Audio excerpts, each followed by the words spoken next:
Muy buenas tardes, arrancamos un programa más de medio ambiente. Yo soy Erikin y a nombre de Oscar Rébora, que se encuentra en Canadá, ya nos estará platicando qué actividades estuvo haciendo, porque pues el medio ambiente está dando en todos lados y creo que Canadá también tiene algunas situaciones ahí que también ahorita vamos a abordar a lo mejor un poquito más sobre el tema también por allá. Y bueno, tengo el gusto de compartir la cabina con Mariana Quiñones. ¿Cómo estás, Mariana? Hola, ¿cómo estás? ¿Cómo estás, Eric? Hoy tenemos un invitado muy especial para hablarnos de medio ambiente y también a Mauricio. Y a Mauricio. Hola, Mauricio. ¿Cómo estás? No tengo micrófono.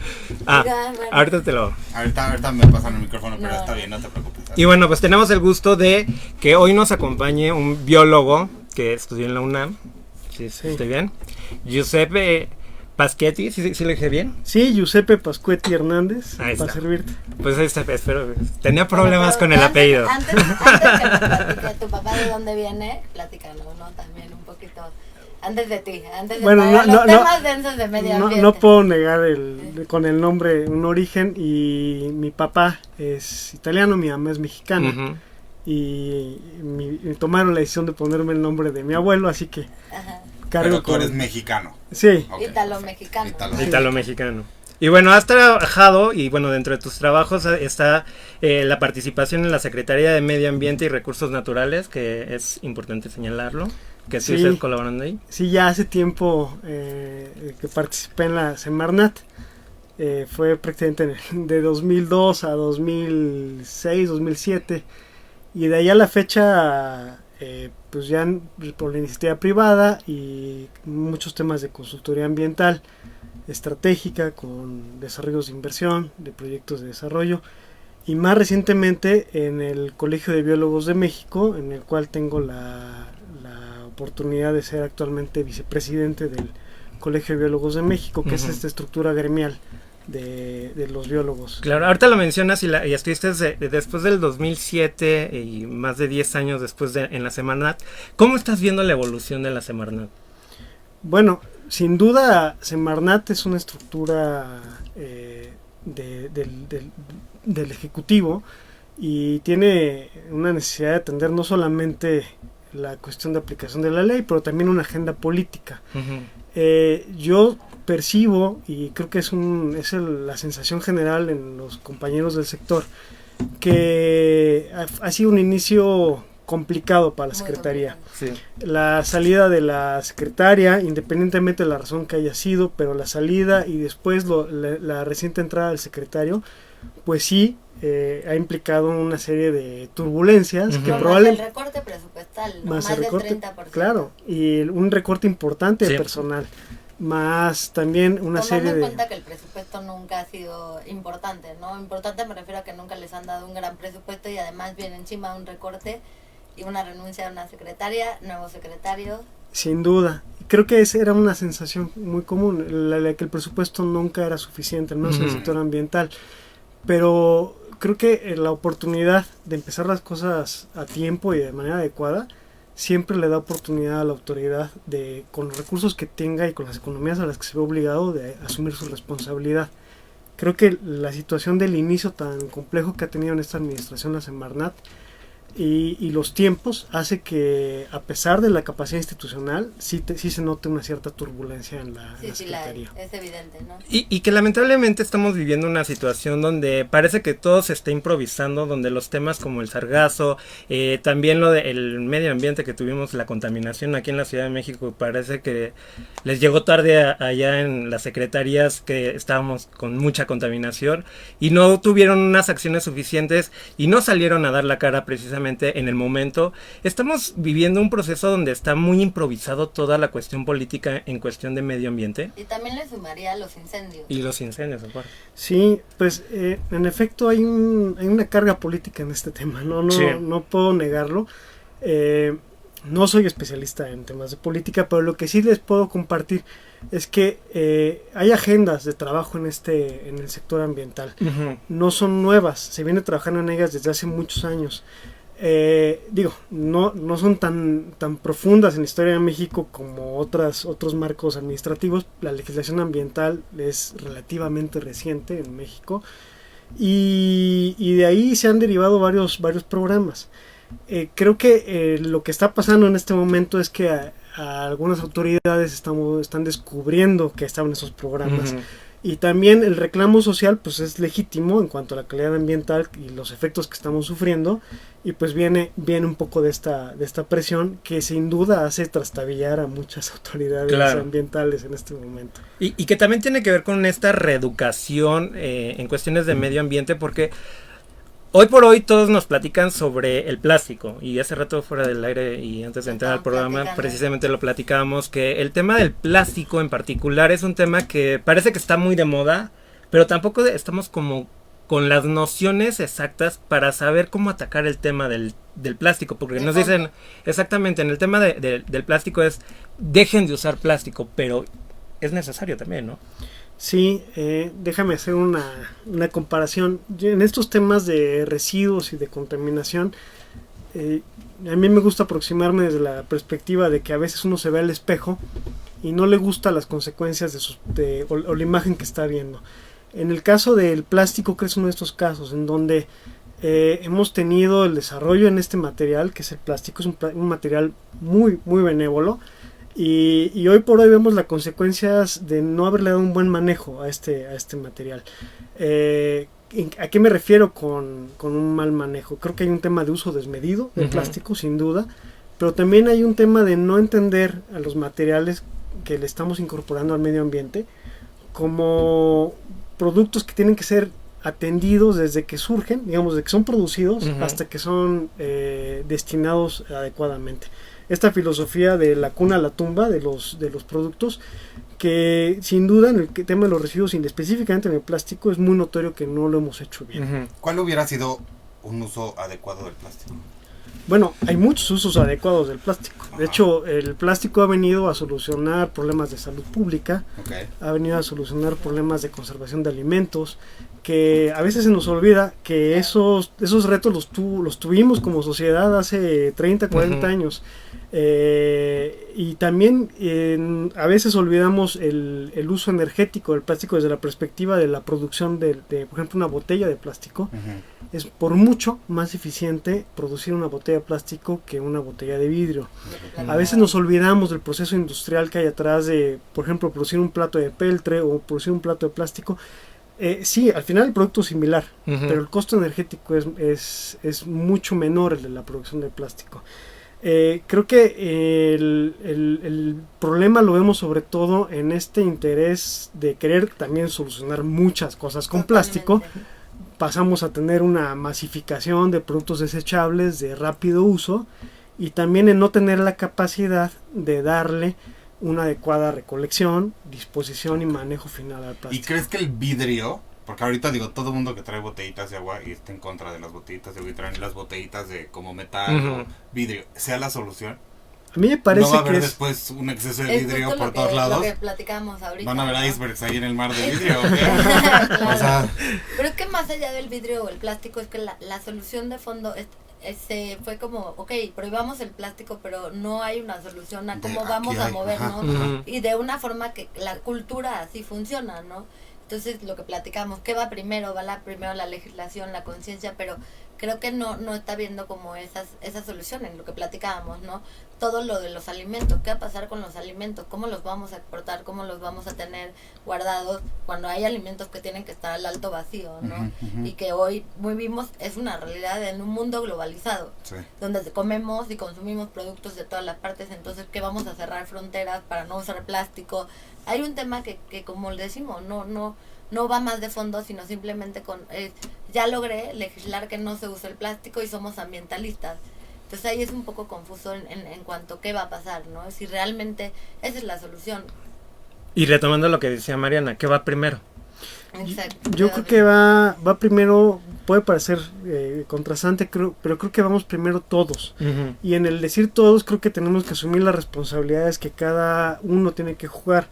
Creo que lo que más nos choca del tema del plástico es verlo como una cuestión contaminante y una cuestión que nos está afectando en salud, en paisaje, en calidad de vida. Y es fácil a veces olvidar que ya hay legislación al respecto. Tenemos la Ley General de Prevención y Manejo Integral de Residuos, que nos establece también la manera en la que todos tenemos que participar en el problema del manejo de residuos. Y ahí, la verdad, creo que la autoridad está actuando frecuentemente como espectador. Y trasladando, creo que es muy lamentable trasladarle al ciudadano de a pie, bajo esta lógica de consumidor, incluso una sensación de culpa, en cuanto a que por el hecho de tener u usar plástico, eres culpable del deterioro ambiental. Creo que es desafortunado ese enfoque. Creo que el enfoque, sin duda, es el de sumarnos al reto de mejorar esta situación, de darle el uso adecuado, de manejar el plástico de manera adecuada, como muchos otros problemas de residuos. No solamente son las bolsas, tenemos problemas de residuos en todos los municipios. ¿Cuántos municipios de México tienen rellenos sanitarios? Seguramente en su programa lo han comentado, el gran déficit que hay en rellenos sanitarios en prácticamente la gran mayoría de los municipios del país. Claro, y que viendo el ejercicio, y creo que cualquier persona que nos está escuchando, nos está viendo a través de Facebook Live, a la hora de separar la basura, cuando tú entregas al basurero o al que está recolectando toda la basura, lo único que haces es mezclarla. Y te quedas con este proceso de... Entonces, este ejercicio en el que tanto nos han estado preparando, entre comillas, porque creo que las campañas... No, exacto. Compré 4 botes de basura enormes de plástico, porque aparte son de plástico los de este tamaño, ¿no? Gasté 4 bolsas de basura de plástico. Para que al final de cuentas... Y lo juntan, o sea, yo me hubiera ahorrado las 4 bolsas de que ahí también, exacto, que ahí viene también la responsabilidad del mismo gobierno, porque en vez de que también a la gente, a los basureros o a la gente que está recolectando toda esta basura, en vez de que también les enseñe estas mecánicas, pues parece que es de, sí, bueno, ahí están las bolsas, tráiganlas.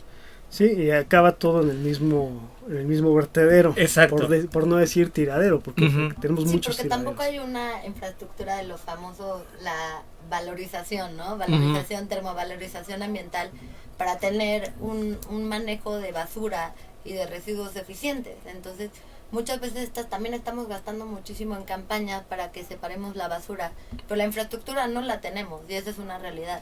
Entonces volvemos al tema, ¿qué va primero? ¿No? Claro. O sea, entonces creo que, claro, tenemos que estar conscientes todos, porque no podemos exigir como ciudadanos algo que no estamos conscientes cuáles son las soluciones, ¿no? Pero yo creo que el tema del plástico es muy importante, porque también nos tenemos que hacer conscientes que no es un tema de plástico, sino va más allá, ¿no? Y entender como toda la película completa de lo que implica, y no es simplemente yo ya soy ambientalista porque traigo una botella de vidrio. Es mucho más profundo, ¿no? Pero yo creo que qué bueno que te tenemos aquí, porque por dónde empezamos, ¿no? Hablaste de una ley, pero yo desconozco la ley, por ejemplo, ¿no? La ley de residuos. Como ciudadanos, ¿qué podríamos aprender de esta ley? Bueno, como cualquier ley, lo que distribuye son responsabilidades, también competencias, ¿no? No soy abogado, pero lo que sí puedo compartirles es que sin duda, sea el gobierno federal, sean los gobiernos estatales, sean los gobiernos municipales y los generadores de residuos, seamos individuos o empresas, tenemos una responsabilidad con el manejo adecuado de esos residuos. Y eso nos obliga no solamente, digamos, a la persona que está generando el residuo a disponerlo adecuadamente, pero también al que lo tiene que manejar. En estos casos, los residuos más comunes para las personas físicas, ¿no? Son los residuos que se llaman municipales, o que tienen una obligación los municipios, y en este caso, por ejemplo, la Ciudad de México, la misma ciudad, de contar con la infraestructura suficiente para recibirla y darle adecuada disposición. Ahí está, en esta mancuerna, que debe ser virtuosa y que lamentablemente no lo es, porque a veces o no alcanzan los recursos o no nos lo planteamos como un reto, pero nos estamos quedando cortos. Ahí es donde tenemos que tener esa atingencia para ser adecuado. Pero la ley que de prohibición de los plásticos está bien manejada. ¿Hay algo que más allá de esta prohibición de decir 0 plásticos? Pues es que en lo personal no me parece realista. Y realista me refiero a que es satanizar un producto por el solo hecho de ser ese producto, cuando lo que tenemos es un tema de una conducta, y la conducta, pues digo, sí se puede regular a través de la ley, pero nos lleva a distribuir bien las responsabilidades. Creo que nos estamos dejando llevar como sociedad mucho por un tema de trasladar la responsabilidad al consumidor. trasladarle incluso una sensación de culpa. Y queremos resolverlo con leyes o con acciones que no resuelvan de fondo el problema. Sí, claro. Esto ya me suena hasta una guerra mediática. Contra el plástico. Mediática, de seguro alguien va a sacar unas bolsitas de papel y quiere vender más bolsas de papel. Esto es una guerra mediática donde el consumidor se vuelve responsable y no toda la línea de mando. Sí, porque al final de cuentas nos volvemos nosotros como esta parte, me siento culpable por comprar tanto plástico, pero pues... Sí, y sí te sientes culpable. Pero pues es que si no, ¿qué compras? Mismo que, deme las salchichas. El salmón, quítemelo congelado. Te lo llevo congelado. En papel, o sea, le traigo mi periodicazo aquí, ¿o qué? El otro ejemplo, hazte cuenta, ¿vieron alguna? A mí me traumó y es muy traumante y estuvo muy de moda, o sea, se viralizó mucho la foto de la tortuga que se le metió el popote. Y aquí la pregunta es, ¿y si usas ahora el popote de semilla de aguacate o de metal, no se le va a atorar a la tortuga? Es lo mismo, ¿no? Porque aparte pensamos que porque el popote está hecho ahora de palmerita, se va a desintegrar en un segundo y no es cierto, ¿no? También hay muchos mitos aquí de pues lo de los palillos y chinos. que nos están como realmente estamos cambiando la forma de consumir, no solucionando la forma de consumir. Sí, y pues creo que son retos de largo plazo. Claro. Que a veces nos desesperamos y creo que también en posiciones muy radicales. Sí. Yo no quiero minimizar con mi postura el problema de los residuos. Es un problema muy grave. Claro, claro. Es un problema muy grave. El problema es, pero también en la capacidad que tengamos de crear esperanza de que podemos resolver el problema, en la capacidad que creamos de sumar voluntades y distribuirle las responsabilidades a quien las tenga. Ahí está nuestra capacidad como sociedad de resolver este problema. Claro. Creo que ahí nos estamos quedando cortos en cuanto a querer volver a verlo en cuanto a la culpa es del de enfrente y no es mía. Claro. Y después también tenemos un tema también con el sector industrial que es un sector muy poderoso, también vital para el país y que sin duda ve beneficios en seguir invirtiendo en el plástico como material. Exacto. O sea, tenemos que ver ahí también cómo lo sumamos para que integre costos ambientales. Así es, vamos a ir a un corte comercial, pero vamos a continuar. Recuerden, la gente que está escuchándonos también se puede ir a Facebook Live porque estamos completamente en vivo y dejamos la transmisión completamente abierta para que escuchen también lo que estamos hablando fuera del aire.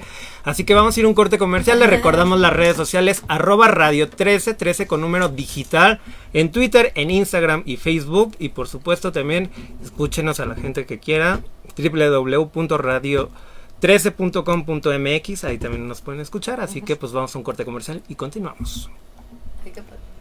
Que no hay como letradita sí. Pon el letradita. No, sí está acá. El de Radio 13 digital. Pero ahí está. Sí, es que el otro día también me estaba poniendo, ahorita me está acordando, cuando compras cosas importadas o cosas que te tienen que llevar a tu casa, por lo regular te lo enfunden en plástico. ¿Cómo haces para decirles, ya no me lo mande con plástico? Si se te puede romper. Es que no da. O sea, no tenemos otra solución. La verdad, no tenemos todavía otra solución en el tema de manejo de materiales. No, porque imagínate, te lo mandan en madera y ahora es la deforestación. Y aparte te sale más caro. Ajá. Entonces, pues no se puede en madera. En metal okay, se oxida el metal. O sea, todo está mal. Sí. Todo está mal. Sí. Ahora, ¿tú crees que sea real que ahora con cuidado. los peces, los pescados que nos comemos ya traen plástico en la carne? Pues ahí hay evidencia de eso. Okay. O sea, yo creo que hay que ser cuidadosos con más para acá. Es que reconocer la evidencia que hay en temas de medio ambiente. Creo que ahorita toda esta cuestión de poner en duda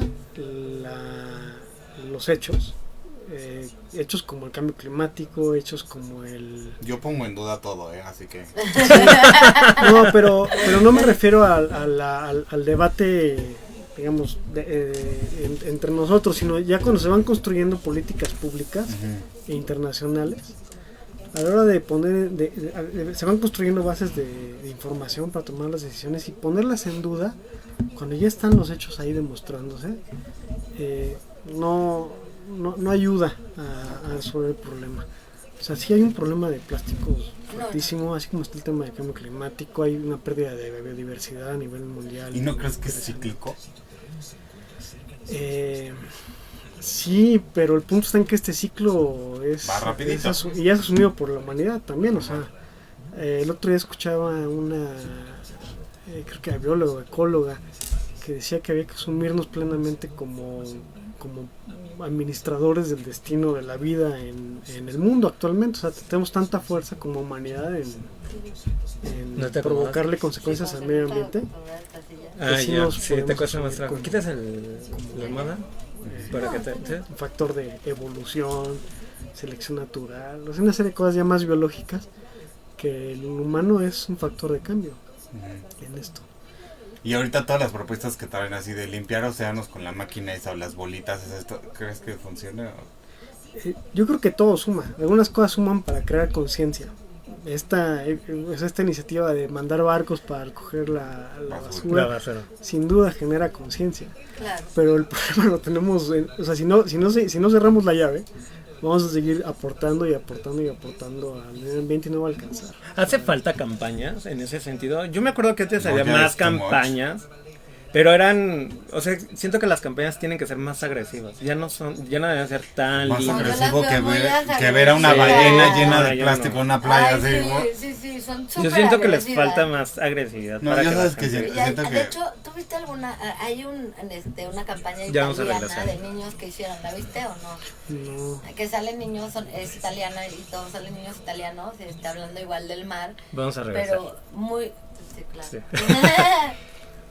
Ya estamos de regreso en ese segundo bloque de medio ambiente a nombre de Oscar Rebora, que está en Canadá, pero ya estará de regreso, ya nos platicará todo lo que estuvo haciendo por allá, pero bueno, por lo mientras, pues estamos aquí platicando un poquito sobre medio ambiente y con Giuseppe Paschetti. Estábamos platicando un poquito sobre las campañas y yo entré en debate con mis compañeros porque yo insisto en que las campañas en relación a medio ambiente deberían de ser más agresivas y con un mensaje un poquito más directo y no tan acobijado con este mensaje de hay que salvar al mundo nada más. No, yo sí creo que hay campañas muy extremistas, sí, muy amarillistas. La del oso polar en el nievecita es todo flaco. No, eso, las imágenes que se manejan son, yo insisto, acabo de caer en cuenta que creo que traemos también dentro de esto un poquito de guerra sucia mediática ambiental. Uh-huh. No que no sea verdad, claro que sea, pero hay como platicaba también Giuseppe, ¿no? Hay mucho radicalismo, ¿no? En el tema. Una cosa es hacer conciencia, tomar medidas, hablar de temas que antes no se hablaban, que no estamos conscientes al tema radical, ¿no? Pero que en el caso del oso, como tú lo mencionabas, ¿ha cambiado alguna acción tuya en cuestión de medio ambiente? No. Ya no como hielo para que no. Ya no comes carne de oso. Ya no como carne de oso, ya no cazo, no, pero ya no me compro los abrigos. Ya no voy al Polo Norte. Exacto. No, pero te voy a decir que para mí eso no funciona, porque siento que es mentira. Pero algo porque no es tan agresivo. Siento que es mentira. No, es que algo tan, por ejemplo, lo de la ballena abierta que estaba llena de plástico, te lo juro que dije. Bueno, a ver, entonces yo creo que han tenido mucho éxito las campañas de concientización, sea que hayan empezado, digo, todo tiene que empezar por un lugar y la concientización sí ha tenido éxito. Uh-huh. Creo que habían ejemplos muy alejados de nuestra realidad mexicana, como es el tema del oso polar o las focas en Canadá. Pero es legal, hablando de las focas, es legal matarlas. Hay una matanza en Canadá que las matan 200,000 focas todavía al año o no sé cuánto. Pero primero preocúpate por tu país, ya después te preocupas por... Y por otro lado, creo que lo que ha pasado en México también nos ha permitido esa serie de campañas como el tema de los plásticos, voltear a ver una condición más inmediata en México, una condición en la cual sí tenemos capacidad de acción, sí tenemos una posibilidad de actuar. Tocabas el tema de las tortugas, perdón, de las focas, y yo lo quisiera relacionar algo un poco más inmediato, que son las tortugas, con las que comimos en México. Hay mejor no recordamos, pero hace varios años se aprovechaba ese recurso natural como alimento. O incluso sí, o la misma tortuga. Y bueno, lo que hay es también una perspectiva de recurso natural, no solamente digamos de la criatura, el animalito, sino también de una perspectiva de recurso natural. Y a veces esa perspectiva de recurso natural nos permite administrar ese recurso y ver cómo lo estamos llevando. El caso de las tortugas, perdón, de las focas fue muy sintomático, porque lo que decía el gobierno de Canadá entonces era que tenía el derecho de hacer uso de ese recurso natural independientemente de la percepción de afecto que uno puede tener hacia el animal. México ha asumido una política de protección de recursos naturales muy activa en el tema de los mamíferos marinos, el tema de las tortugas y también de nuestros recursos también terrestres como son bosques, como son los cuerpos de agua. Que los resultados no son inmediatos, sin duda no son inmediatos, pero es que son problemas de una magnitud mayor. ¿Y como cuánto tiempo para ver resultados? O sea, ¿cuánto se va a tardar? No inmediato, pero así al ojo de buen cubero. Creo que lo peor que podemos sufrir es la apatía en este tema y por eso insistía en que lo que debemos de tener cuidado es no tener autoridades apáticas o que solamente estén como espectadores. Sí hay una responsabilidad de la autoridad ambiental en esto, sí hay una responsabilidad que tiene que ser tutelada, o sea, el liderazgo en este tema es algo que necesitamos. Yo en lo personal no percibo en este momento liderazgo en el sector ambiental o en el tema ambiental para llevarnos a resolver estos grandes problemas. Y que ahí me entra una duda. ¿Qué ejemplo nos está dando el gobierno o qué mensaje está dando el gobierno cuando tenemos a Grupo México, precisamente, que recientemente tuvo este problema? Y viendo información, resulta que en los últimos 21 años Grupo México ha causado 22 desastres ecológicos solo en Sonora. ¿Qué tenemos que esperar? ¿Un 22, un 25, un 30, un 50 para que haya un castigo? Y que también hay un ejercicio también de decir, algo está pasando con las industrias que también están teniendo un problema, pero que no pasa nada, no las castigan, nada más dicen, sí, pero pues bueno, cambiemos de tema. Sí, mira, yo en lo personal creo que necesitamos diferenciar. Me voy a permitir aproximarme desde este punto de vista. Les voy a ofrecer un punto de vista diferente al que me estás planteando. Hay que diferenciar entre lo que son las consecuencias ambientales de los diferentes sectores productivos del país. La industria sin duda tiene consecuencias para el medio ambiente que pueden ser mucho más alarmantes que otros sectores. Pero también la agricultura, también la infraestructura inmobiliaria tiene consecuencias para el medio ambiente. Hay una particularidad en el sector minero o en el sector industrial que lo hace diferente a otros sectores. Estos sectores, el minero industrial, conllevan actividades de riesgo. Y cuando digo riesgo me refiero a riesgo ambiental. Y el riesgo ambiental es una diferencia notable con otros tipos de inversiones y otros tipos de actividades. Ahora, ¿qué quiere decir? Que hay que asumir que esas actividades llevan un riesgo y de hecho se asume. La legislación mexicana prevé que este tipo de proyectos pueden provocar accidentes, pueden provocar derrames, pueden provocar daños al medio ambiente y de ahí existen mecanismos para administrarlo, para administrar el riesgo ambiental. Voy a dar un símil, el tema por ejemplo de los aviones, es una industria muy sensible a los accidentes. Cuando ocurre un accidente van y hacen todo un análisis de lo que está pasando, de por qué ocurre ese accidente. ¿Por qué? Porque quieren que no se repita. ¿Por qué? Porque quieren que se reduzca el factor de riesgo. Y esa es la perspectiva con la que México eligió y decidió administrar el riesgo ambiental asociado a estos sectores industriales. Creo que desde esa perspectiva lo que tendremos que entender es que tenemos que fortalecer nuestra capacidad de, si decidimos mantener esta actividad industrial y productiva en el país, de qué manera asumimos estos riesgos ambientales. No debemos olvidar que México tiene una ley minera, que por cierto tiene orígenes bastante viejos en México, la ley minera, y que también regula el acceso a estos recursos naturales. Entonces hay que encontrar una manera de modular. ¿Yo qué problema veo? Que si mantenemos una actitud de litigar en medios el tema y asignar responsabilidades en medios y redes sociales, es muy fácil perderse de deslindar las responsabilidades adecuadamente para que ocurra para la prevención de riesgos ambientales. Oye, Giuseppe, yo tengo una pregunta, que aquí como que sería para mí, desde mi perspectiva, la parte difícil de encontrar cómo armar un plan, ¿no?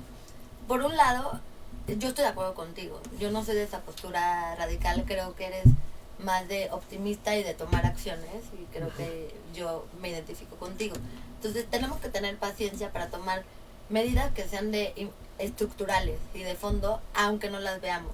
tenemos esa tendencia que queremos ver todo rápido y las medidas de fondo y soluciones de fondo toman tiempo, y estoy de acuerdo contigo. Pero también hay un tema que se nos olvida, que es el tema preventivo.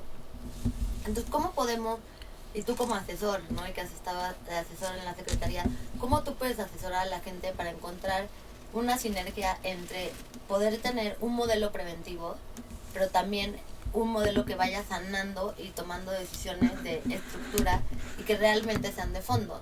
Porque muchas veces, si lo platicamos en estos programas, el incendio, y entonces lo fueron y lo apagaron, y a la gente le gusta mucho y se vuelve muy mediático.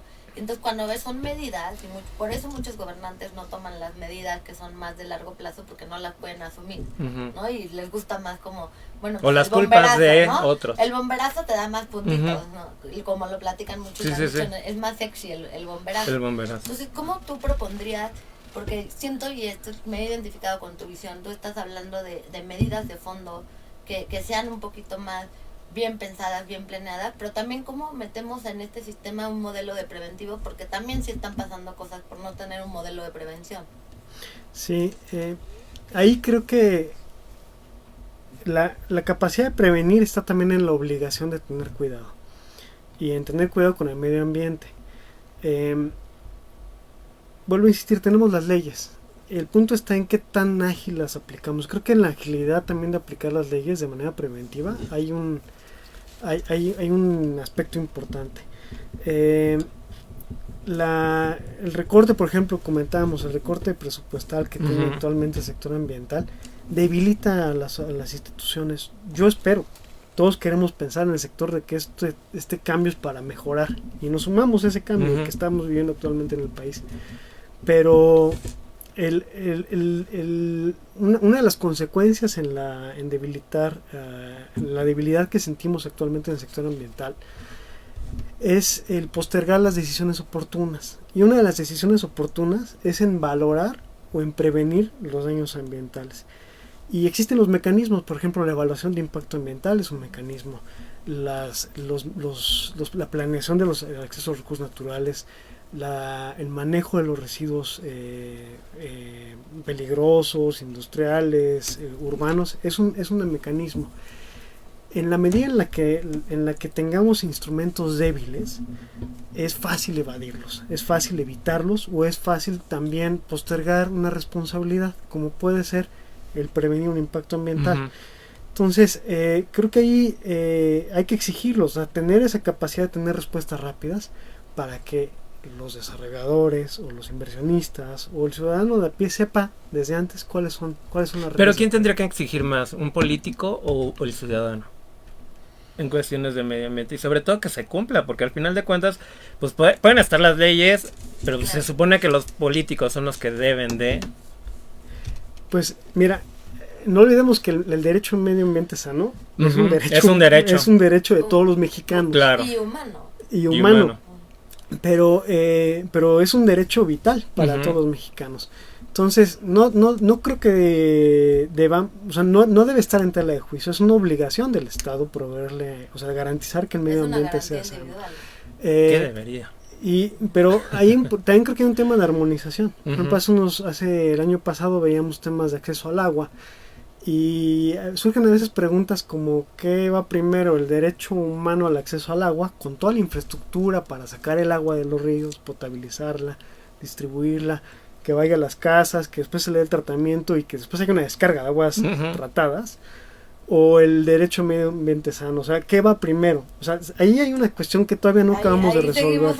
Y para tu consideración, ¿cuál va primero?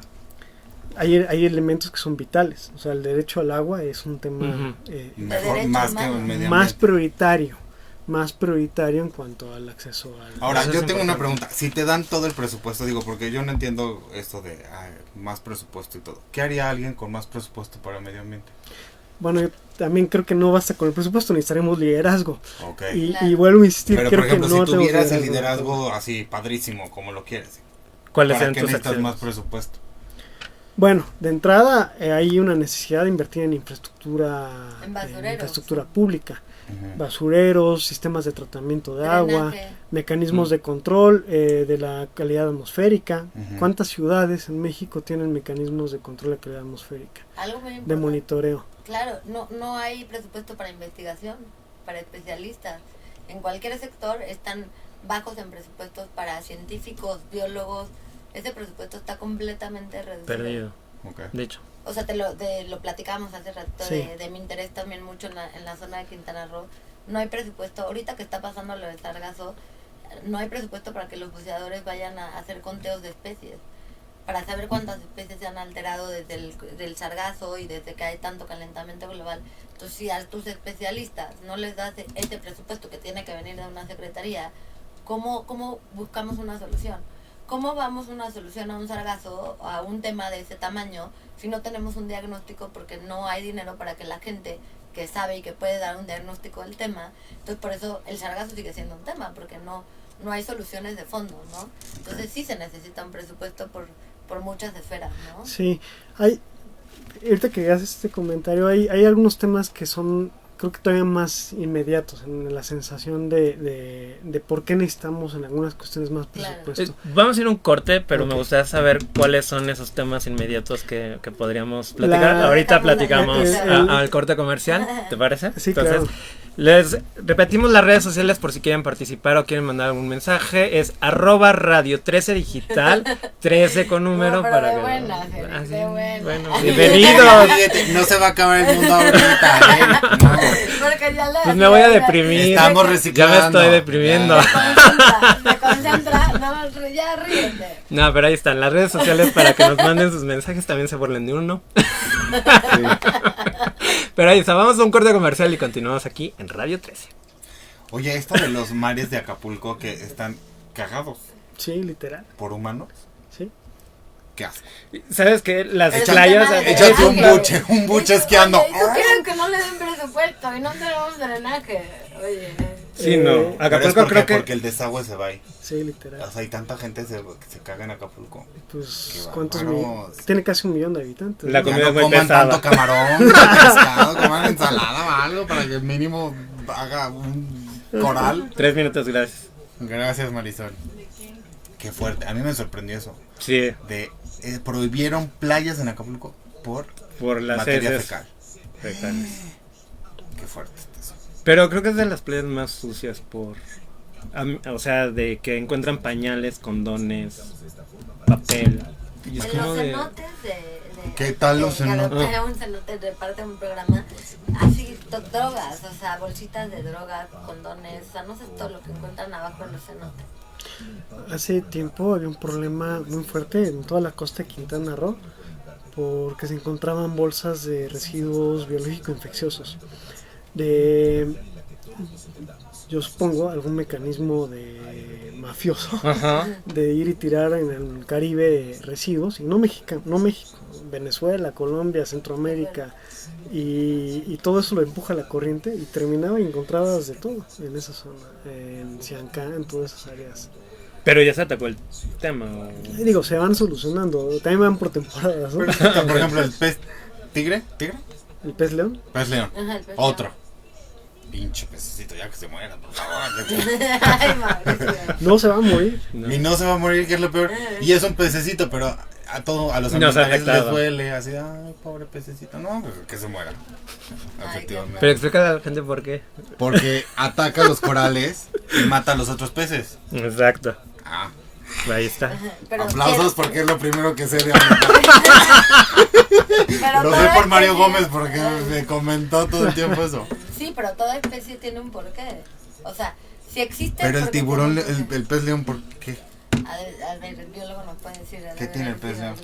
Lo que ocurre con el pez león, así como con otras especies, es una condición de especie invasora.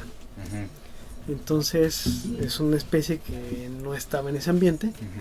Y cuando es colocada en ese ambiente encuentra condiciones muy, muy favorables para su desarrollo. Y en ese desarrollo se vuelve un símil explosivo. Y al ser explosivo, pues desequilibra todas las cadenas tróficas y de relaciones entre las especies que había. Pero ¿y quién lo puso? Pues, pues hay mil maneras que puede llegar. Desde el que se le soltó el pececito a un niñito en su pecerita, o los barcos, o la misma. El mismo cambio climático está favoreciendo que cambiar el clima, las especies empleen su radio. A ver, ahorita te voy a preguntar una estupidez, pero no, tengo que preguntar.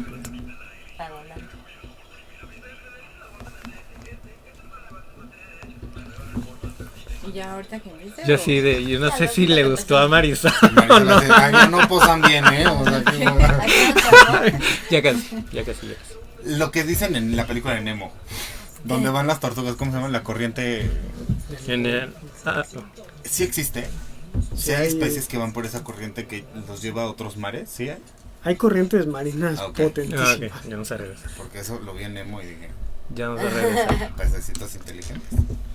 No, la naturaleza es sabia. Ya estamos de regreso en este último bloque. Se nos fue muy rápido, pero esperamos atacar todos los temas. Porque traíamos muchas ideas, muchas preguntas. Pero bueno, que nos quedó pendiente una pregunta y era la cuestión de cuáles serían las soluciones y para trabajar el tema del medio ambiente también. Después de también este presupuesto de que nos lo reducen, que si se necesita más, pero ¿cuáles son las acciones? Realidad, ¿no? ¿De dónde partimos en lo que tenemos hoy en esta Porque realidad? te voy a decir, hay gente como yo, incrédula, que necesita a lo mejor ver así de, bueno... Pero entonces el oso no te está funcionando. No hay algo que se pueda ver rápido con el presupuesto. Así si yo te doy todo el presupuesto que tú me pides, no voy a ver un cambio rápido. Así de, ya el osito polar ya está gordito. No, okay. O sea, no son esos los tiempos. Okay. Los retos que tenemos en materia ambiental no se resuelven inmediatamente. Okay. El otro día escuchaba a la jefa de gobierno hacer el comentario de la Ciudad de México, Claudia Sheinbaum, que es el comentario de que activar la contingencia de los 100 puntos INMECA iba a generar estrés económico social a la ciudad. Si bien no comparto la lógica de que por eso me permitiría interpretar que por eso debemos de estar arriba de las condiciones óptimas de calidad ambiental, pero sí es cierto que el entrar en una lógica prohibitiva o de confrontación directa, inmediata, urgente por resolver problemas, va a radicalizar las posturas y no va a lograr un acuerdo social en estos temas. Creo que hay una falta de liderazgo en cuanto a construir acuerdos sociales y también se está yendo mucho a litigar en medios, a dramatizar o exagerar algunos temas. Hay algunos aspectos, por ejemplo, recientemente el próximo jueves anunció el presidente que el próximo jueves va a salir publicado la autorización de impacto ambiental del aeropuerto de Santa Lucía. Pues son proyectos de una magnitud importante el aeropuerto de Santa Lucía.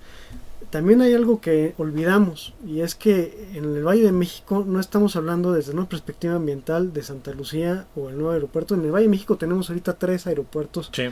Desde la perspectiva ambiental, 3 aeropuertos internacionales. El actual aeropuerto, el que era el Naim de Texcoco, ajá, y el nuevo en Santa Lucía. Y es un proyecto de unas magnitudes tales que en el horizonte de 6 años sí nos permitirían ver un cambio en la política territorial y en la condición ambiental del Valle de México. Son proyectos que por su magnitud fácilmente podrían tener esas consecuencias si son administradas. Son proyectos que podrían influir en la política hidráulica del Valle de México, son proyectos que podrían influir en la política de calidad atmosférica del Valle de México y también el manejo de flora y fauna. Los pocos cuerpos de agua que quedan en el Valle de México son receptores de aves migratorias. Y las aves migratorias podrían parecer algo, vienen a visitarnos. Son charcos, pero se nos olvida que acuerdos internacionales, como por ejemplo el Tratado de Libre Comercio y el Tratado de México, Estados Unidos, Canadá, abarcan un capítulo ambiental en donde las especies migratorias tienen una relevancia. Entonces sí tenemos una responsabilidad compartida y este tipo de proyectos nos permitirían en el lapso, yo creo, de 6 años, que es el ciclo tradicional en México, es el ciclo político y el que se logran las cosas, nos permitiría ver cambios muy sustanciales. ¿Cuál era más viable, Santa Lucía o Texcoco? Yo creo que apaguen su computadora. Yo creo que es un tema político, bueno, sin duda, claro, está muy politizado, y yo lo que quisiera enfocarles. O sea, si entendí bien, estás asesorando en la parte bióloga para el proyecto Santa Lucía. No.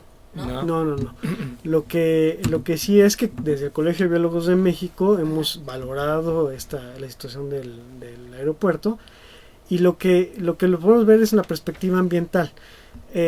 La perspectiva ambiental que les podría poner sobre la mesa es que, independientemente de si es Santa Lucía, si es Texcoco, si es el actual aeropuerto, son obras que sin duda van a transformar el desarrollo de la zona, y que sin duda creo que va a ser llevado a cabo. ¿Qué va a ser llevado a cabo? El crecimiento de la capacidad aeroportuaria del Valle de México. Si es en Santa Lucía, si es en Texcoco, si es en el actual aeropuerto, bueno, cada uno tiene sus condiciones. ¿Qué tiene que hacer la autoridad y qué esperaría ver el próximo jueves en el resolutivo que va a hacer pública el gobierno? Esperaría ver la definición de obligaciones ambientales precisas para este proyecto, porque de esa manera le permitiría al proyecto integrar esas variables ambientales, y de ahí garantizar que se está cumpliendo con una serie de obligaciones y el marco legal que actualmente que hay un plan de contingencia para el impacto social y ambiental, ¿no? Eso es lo que debería de haber, ¿no? Es lo que esperaríamos ver un pronunciamiento no de espectador de la autoridad, sino de control. ¿Y crees que lo hagan? Pues es lo que estaremos esperando el próximo jueves para pues yo también espero muchas cosas. Pero ¿sí crees que lo haga? O sea, sí, neta. Bueno, está obligada. Es una de sus obligaciones. No, una cosa es la obligación, la cosa es qué tanto va a hacer. O tú cómo lo vislumbras. Digo, al final de cuentas, las acciones que estamos viendo en relación al presidente de México, pues sí tiene más o menos para dónde va a girar la situación, ¿no? Y ahí vuelvo a insistir, o sea, el tema está en el consenso que se logra en este tema. El tema ambiental de sea Santa Lucía, sea Texcoco, o sea, no se quedan solamente en el papel. Por ejemplo, hay una cuestión que estamos olvidando. El aeropuerto, las obras que quedan en la zona federal de Texcoco, ahí están y tienen una serie de obligaciones ambientales. No se ha activado los procedimientos ambientales relativos a lo que sería la remediación de esa área que ya fue impactada por las obras, o en cuanto al uso futuro que se le quiera dar. Era lo que platicábamos, ¿no? O sea, vienen también los incendios y de pronto, en lugar de hacer una planeación y una solución para reforestar, se da el terreno para que construyan. También, sí, o sea, por ejemplo, otro de los temas que nos afectó muchísimo en los últimos meses, la falta de capacidad de controlar los incendios forestales. Se nos quemó el país. Y de solucionar, ¿no? Exacto, de remediar. De sanear, es que además no reaccionamos a tiempo, y además no sanamos, no planeamos qué tiene que hacer. Me estaban platicando. No hay protocolos como tal. Me estaban platicando, la verdad no lo podría platicar así porque no soy bióloga, seguramente tú, y tendríamos que tener otro programa. Pero reforestar no es cualquier cosa. Se quemaron estos árboles y pongo estos árboles y ya. No, hay retrabajar la tierra. Y hay primero unas especies primarias que van, y no todas, porque me platicaban que el eucalipto también puede generar incendios otra vez, y si metes eucalipto que se regenera muy rápido, más. Pero también puede generar un alto riesgo de que vuelva a haber un incendio. Todo un tema de planeación y de estudiar, y volvemos al tema aquí de los recursos. Esa gente que es la que sabe, esa es la gente que no le llegan los recursos para poder hacer planes adecuados de eucaliptos. Claro, ¿no? Por ejemplo. O lo que tienen a la mano. Eucaliptos. Bueno, pero bajo tu perspectiva, en cuanto en cuestiones de reforestación y de medidas que se deben de tomar. Bueno, México ha tenido desde hace mucho tiempo un programa para la reforestación. Lo ha llevado de manera muy atinada, lo llevó durante muchos años la Sedena en cuanto a reforestar, y ahora creo que se agrega esta cuestión del programa que tiene el actual gobierno en cuanto a Sembrando Vida. Sin duda, qué bonito, sin duda, qué chulo, sin duda tiene algunos aspectos muy favorables. El punto está también en para qué lo queremos, o sea, y ahí en lo personal creo que lleva un tema de bienestar, como lo está anunciando el actual gobierno, Pero la reforestación no solamente sembrar árboles, como estábamos comentando, o sea, conlleva un manejo, conlleva una responsabilidad en cuanto a qué le vamos a hacer. Y no caer en experiencias como la que tuvimos, por ejemplo, creo que era el programa de ProBosque, se me está olvidando exactamente el nombre, pero hace unos años hubo un programa muy activo por reforestar el país, que después cuando salían las cuentas parecía que hubiéramos reforestado el país 2 veces en superficie. O sea, hay que hacer un programa adecuado de planeación. Y la parte favorable, digamos, que percibo en este momento de cambios políticos, es que sí nos está obligando a voltear a ver usos que antes le dábamos al territorio, por ejemplo, las grandes extensiones ganaderas que tenemos en el sur del país, y que este tipo de programas nos invitan a replantear el uso que le estamos dando al territorio. Ya se nos está acabando el tiempo. Yo le quiero preguntar una última cosa. Sí, adelante. Sí, nos falta tiempo. Sí.